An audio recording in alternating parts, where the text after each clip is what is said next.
But let's get to our next review. Alan, you got to see this Beatles movie. Yeah.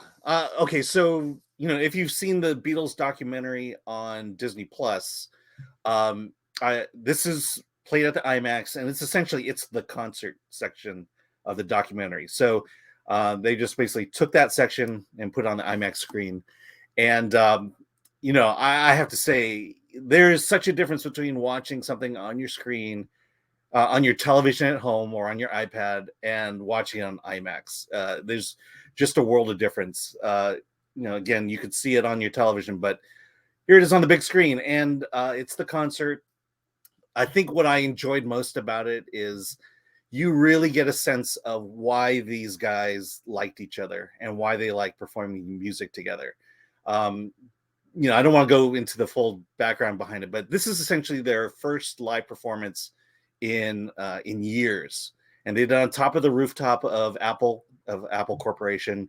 They blasted it down onto the streets, and they were recording the album Let It Be. In fact, 4 of the songs that appear in the movie actually make it on the album. And it's just, to see this gang of guys, group of guys, large and in your face, you really get that sense of camaraderie that they had with each other. And I think, unlike most concert films we watch, because this was not a concert, it was an actual recording, you really do get that sense of, they're being relaxed, they're having fun, they're playing, they're not performing for a large crowd of thousands.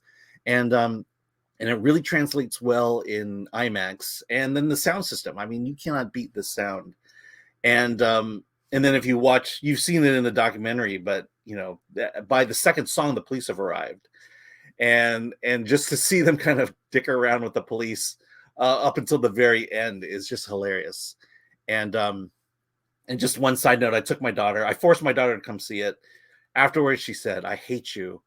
And she goes, "Because now you made me a Beatles fan." And I think you're going to get that from this. If you are a fan at all of the Beatles, you've got to try to get to see this on IMAX, because you are just going to cry. It's like church. And so. Wow.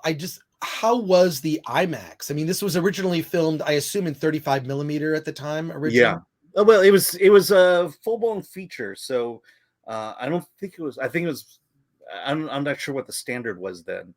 But it looked great. I mean, the whole point of the documentary was that Peter Jackson was going to restore all the footage, and he did.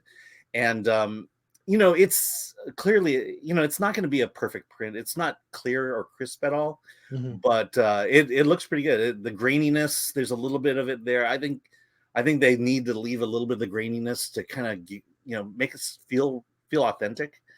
And so it's a really good translation to IMAX. And unlike the TV series, they have 10 cameras.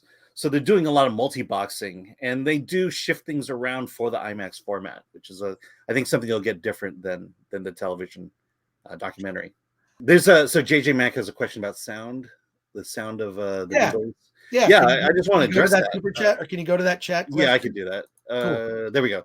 Yeah, sound is great. So the first time I saw this, there was a Q&A with Peter Jackson, and he admitted he's not a sound expert, but what he did say was that day, the recording of that day was really good, and that there wasn't a lot done to the original sound from that.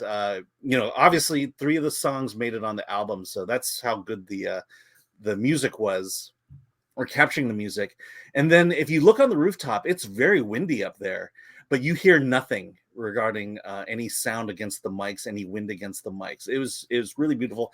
And you do get to hear a little bit of banter from Paul and John, especially when the police show up. So the sound was just amazing. The reaction of Paul seeing the police officers step through the rooftop door is priceless. And he's the only one who saw them as they were singing the song. That's great. I mean, look, I grew up listening to the Beatles.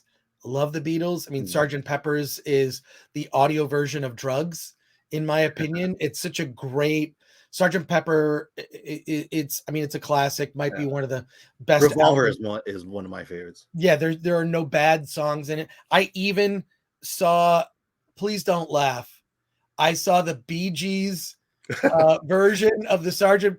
I went to see oh my gosh. I went to see that in the theater as a kid, and I liked it just because I liked that music. And I know it was dumb. it was dumb. And I still loved it because it was the Beatles, right? Like, I mean, it's ridiculous to look back on. Steve Martin is in that one. There's a lot of weird cameos in it. The 70s. George Burns. What's weird is the 70s, I think, is the last great era of American filmmaking. I've mentioned it many times before. Movies, film,